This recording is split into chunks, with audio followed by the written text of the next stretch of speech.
एक शाम जब सूरज ढल रहा था, माही खिड़की के पास बैठी बाहर देख रही थी।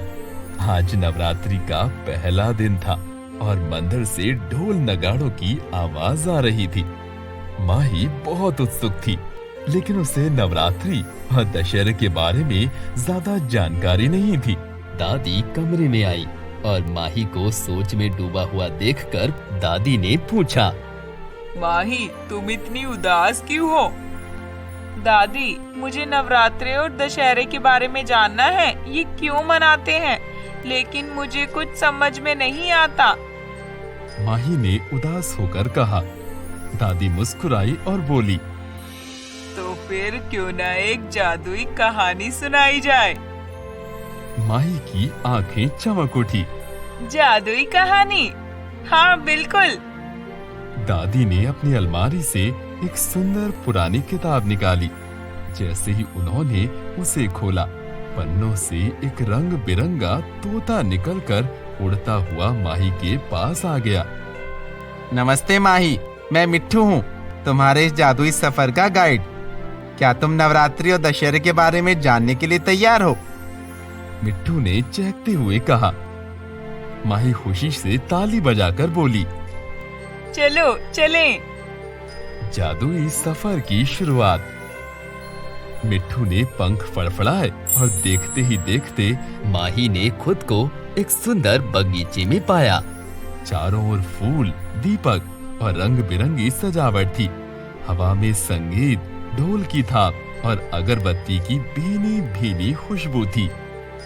स्वागत है नवरात्रि की धरती पर, मिट्ठू ने कहा। नवरात्रि का मतलब है 9 रातें, जिसमें हम देवी दुर्गा के 9 रूपों की पूजा करते हैं। वो आगे बढ़े तो उन्होंने देवी दुर्गा के अलग अलग रूप देखे। कभी योद्धा की तरह साहसी, कभी ज्ञान देने वाली और कभी माँ की तरह दयालु। मिट्ठू ने समझाया, हर दिन हम देवी के अलग रूप की पूजा करते हैं। वो हमें साहस, दया और ज्ञान सिखाती है। माही ने देखा कि लोग गोल घेरा बनाकर गरबा और डांडिया खेल रहे हैं। मिट्ठू, ये लोग क्यों नाच रहे हैं? माही ने पूछा। ये गरबा और डांडिया है माही। ये नाच गाना देवी की खुशी और भक्ति का प्रतीक है। दशहरे की कहानी। 9वीं रात के बाद मिट्ठू माही को एक और जगह ले गया, जहाँ राम और रावण के बीच एक भयंकर युद्ध हो रहा था। मिट्ठू ने कहा, दशहरा अच्छाई की बुराई पर जीत का प्रतीक है। जैसे देवी दुर्गा ने महिषासुर राक्षस का वध किया, वैसे ही भगवान राम ने रावण को हराया। ये त्योहार हमें याद दिलाता है कि बुराई कितनी भी ताकतवर क्यों ना हो, अच्छाई हमेशा जीतती है। माही ने देखा कि आकाश पटाखों की रोशनी से जगमगा उठा और रावण के पुतले को जलाया जा रहा है। वापसी। मिट्ठू के पंख फड़फड़ाते ही माही वापस अपने कमरे में थी। वो अभी भी उस जादुई दुनिया के ख्यालों में खोई हुई थी। धन्यवाद मिट्ठू, अब मुझे नवरात्रि और दशहरा का मतलब समझ आ गया। ये सिर्फ त्योहार नहीं है, ये हमें बहादुर, दयालु और अच्छे बनने की प्रेरणा देते हैं। माही ने मुस्कुराते हुए कहा।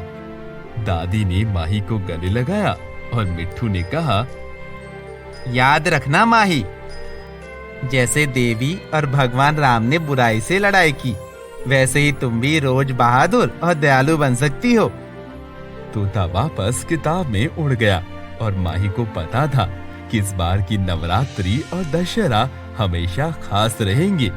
नवरात्रि और दशहरा हमें साहस, दया और अच्छाई की बुराई पर जीत का महत्व सिखाते हैं। दोस्तों, इस तरह की और कहानियों के लिए हमारे चैनल को लाइक करें, सब्सक्राइब करें और ज्यादा से ज्यादा शेयर करें। मिलते हैं आपसे एक और नई कहानी के साथ। तब तक के लिए बाय बाय, गुड बाय।